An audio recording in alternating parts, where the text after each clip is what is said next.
शहबाज शरीफ साहब को गिलानी साहब के रास्ते पे चलाते हुए मेरे ख्याल है कैब से किरदार तक पहुंचाकर और इसी ऐवान से बिलावल भुट्टो के लिए कोई रास्ता हमवार कर रहे हैं। मेरे ख्याल में मुझे याद आ रहा है ये शहबाज शरीफ वही नहीं है जो कहता था मैं लाहौर की सड़कों पे घसीटूंगा, इस चौक में लटकाऊंगा, पेट काटूंगा, उसके अंदर से मैं पैसे निकालूंगा, गले में मैं रस्सा डालूंगा। तो ये वही वाला है ना मेरे ख्याल में। वही बिल्कुल वही है, चाइना का नहीं है। खुदा ना खास्ता बाबर साहब हम जालसाजी नहीं करते, वही है, ये चाइना के नहीं थे। जी रहनुमाई फरमाइए। अच्छा दूसरा जो है वो बड़ी इंपॉर्टेंट बात है, उसकी तरफ आपकी मैं तवज्जो चाहता हूं। वो बात ये है कि ये जो वोट ऑफ कॉन्फिडेंस है, इससे मुझे शौकत अजीज का वोट ऑफ कॉन्फिडेंस याद आ गया। शौकत अजीज के वोट ऑफ कॉन्फिडेंस में मुर्दे गिने गए थे। अब मैं आपके सामने 4 सर्कमस्टांशियल एविडेंसेस रखता हूं आज की जो कार्रवाई है सारी विच आई हैव सीन। सबसे पहला तो ये है कि वहां पे जो लोटे थे वो ऑपोजिशन भी हैं, इनके वोटर भी हैं, नंबर 1। नंबर 2, जो काउंटर होता है, जो भी काउंट करता है, उसको ऑपोजिशन हमेशा चैलेंज करती है फ्लोर के ऊपर। और आपको याद होगा जो वोट ऑफ कॉन्फिडेंस हुआ था इमरान खान का, वो 3 दफा चैलेंज किया था, 2 दफा की इजाजत है और तीसरी दफा फिर सुपर चैलेंज भी उन्होंने थ्रो किया था, जो उनका एक पार्लियामेंट्री फॉर्म ऑफ गवर्नमेंट में 2 जगह तो लिखा हुआ है बाकायदा, rules of business and conduct of business and procedure of the assembly में, और एक दफा उनको हमने ग्रेटिस दे दिया था। यहां कोई ऐसा चैलेंज आया सामने नहीं।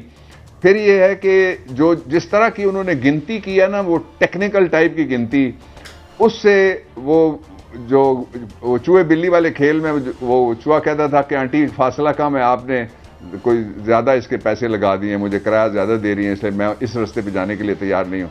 तो ये एक डिस्क्रेडिटेड गैर नुमाइंदा असेंबली जिसके अंदर कोई ऑपोजिशन नहीं है, और जो 20-22 लोटे खरीद के बनाई गई है, उसकी क्या हैसियत है अगर उसने वोट ऑफ कॉन्फिडेंस दिया या लिया या नहीं दिया या नहीं लिया। ये जो मीट करना चाह रहे हैं सूरत हाल, वो ये है कि लोगों को ये बताएं कि हम बड़े पॉपुलर हैं। उसका फैसला इस गैर नुमाइंदा असेंबली के फ्लोर के ऊपर नहीं होगा। ये मर्द ना बने, शेर ही बन जाए। चले ये शेर बने, बाबर साहब शेर बाहर निकले, बल्कि और बाहर निकल के वोटरों का सामना करें। मर्द बन जाए तो अच्छा है। मर्द तो इंसान तो अशरर मखलूक होता है, शेर तो इंसानों को खून नोच जाता है। अच्छा बाबर साहब, आपसे इसके बाद शहजाद भट्ट आपसे दोनों से सवाल करेंगे। आज एक और काबिल एहतराम अदलिया के बारे में जो अल्फाज कहे मैं नहीं दोहरा सकता, बाबर अवान साहब और साबर शाकर साहब, ये सुनिए और अपनी राय दीजिए। गोद में एक जज बैठा है जिसके खिलाफ अरबों रुपए के संगीन करप्शन के इल्जामात हैं। उनका क्या किया इन्होंने कितने जजों को करप्शन के ऊपर घर भिजवाया। पहले अपने गले में झांकना होगा, अपना एहतसाब करना होगा, फिर आप किसी और से पूछें।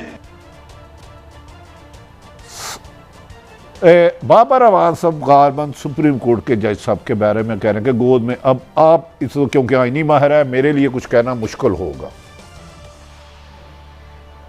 ये देखें, सिरियन बकवास की है जिसने भी कहा है अभी आपके सामने, और बकवास वो होता है जो अमरे वाक़या ना हो, फजूल बात को कहते हैं बकवास।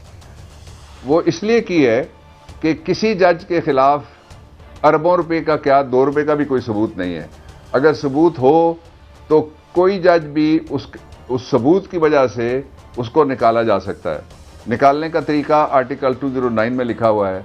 वो कई 100 मुकदमे मेरे इल्म में हैं, 209 के वो पड़े हुए हैं। दरखास्तें अगर आपका कोई चमचा या आपका कोई कफगीर जाके दायर करता रहे और आप कहें कि ये सारा सबूत है, तो ये सबूत वाला दावा उसी तरह का है जिस तरह इस बकवास से एक बड़ा बकवास असेंबली में अयाज ज़ादे उस वक्त थे स्पीकर, वहाँ हुआ था कि स्पीकर साहब ये हैं वो सबूत और ज़राए जिनसे मेरे अब्बा ने पैसे कमाए, जिनसे हमने मेफेयर के बड़े बड़े महल्लात नुमा फ्लैट्स बनाए। वो सबूत मैं जब पार्लियामेंट्री अफेयर्स में पिछले इमरान के दौर में मैं 2 दफ़ा मैंने इंचार्ज मिनिस्टर रहा पार्लियामेंट्री अफेयर्स का, और साथ कैबिनेट डिवीजन का भी इंचार्ज था, तो मैंने दोनों दफ़ा वो सबूत ढूंढने की कोशिश की, तो वो कहीं पे लफ्ज़ सबूत लिखा हुआ भी, सिवाय उस एक जो ये अदना बकवास थी, वो अरफा बकवास कह लें आप, उसमें से किसी जगह से वो ढूंढा नहीं जा सका। तो इसलिए ये जो रेटरिक है, इसका मतलब ये है कि दबाव में आ जाएं जजेस। और मैं इस बात से मैं इत्तेफाक करता हूं कि जजेस को जो रिस्ट्रेंट उन्होंने अभी तक शो की है, उसकी हद अब क्रॉस हो गई है।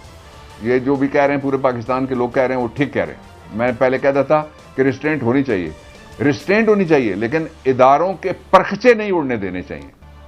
जी साबर साहब, बात एक जज साहब की नहीं, बात अदालत के वकार की है। डू यू थिंक ये अल्फाज ठीक फरमाए उन्होंने, प्राइम मिनिस्टर साहब ने?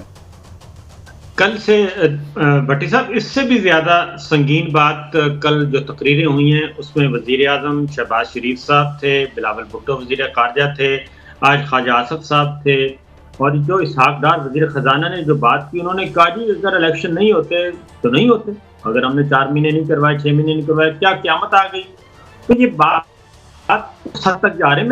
मेरी अपनी असेसमेंट है कि सुप्रीम कोर्ट इसको खैर नोटिस तो लेगी, इनको सजाएं तो मिल रही हैं, लेकिन ज़रा थोड़ा सा ठहर के मिलेंगी।